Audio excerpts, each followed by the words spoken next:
स्वराज्य हा माझा जन्मसिद्ध हक्क आहे आणि तो मी मिळवणारच. भारताच्या स्वतंत्र लढ्यात चळवळी आणि जनक्रांती यासोबतच पत्रकारिते आणि लेखनाचाही मोलाचा वाटा आहे.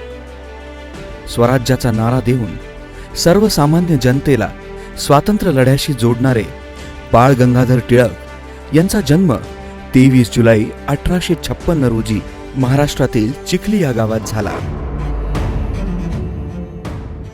आधुनिक महाविद्यालयीन शिक्षण घेणाऱ्या पहिल्या भारतीय पिढीपैकी ते एक होते. मराठीत त्यांनी दर्पण आणि केसरी नावाची 2 लोकप्रिय वृत्तपत्र सुरू केली. या वृत्तपत्रांच्या माध्यमातून त्यांनी ब्रिटिश राजवटीच्या क्रूर लुटमार आणि फसव्या धोरणांवर टीका केली. 1960 मध्ये जेव्हा काँग्रेस गरम दल आणि नरम दल या 2 गटांमध्ये विभागली गेली तेव्हा बाळ गंगाधर टिळक गरम दलात सामील झाले. तेव्हा भारतीय संस्कृतीबद्दल सामान्य लोकांनाही प्रबोधन केले. क्रांतिकारांना पाठिंबा दिल्याच्या आरोपाखाली ब्रिटिश सरकारने त्यांच्यावर देशद्रोहाचा खटला चालवला. त्यांना तत्कालीन तुरुंगात बंदिस्त केले. बाळ गंगाधर टिळक हे केवळ स्वातंत्र्य सेनानी म्हणूनच नव्हे तर सुधारणावादी म्हणूनही ओळखले जातात.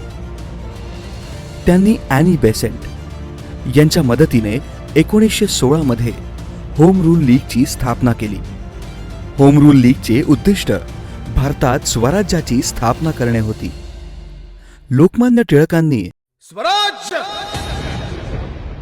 हा माझा जन्मसिद्ध हक्क आहे आणि तो मी मिळवणारच असा नारा दिला. या काळात त्यांना प्रचंड प्रसिद्धी मिळाली आणि लोकमान्य टिळक या पदवीने त्यांचा गौरव झाला.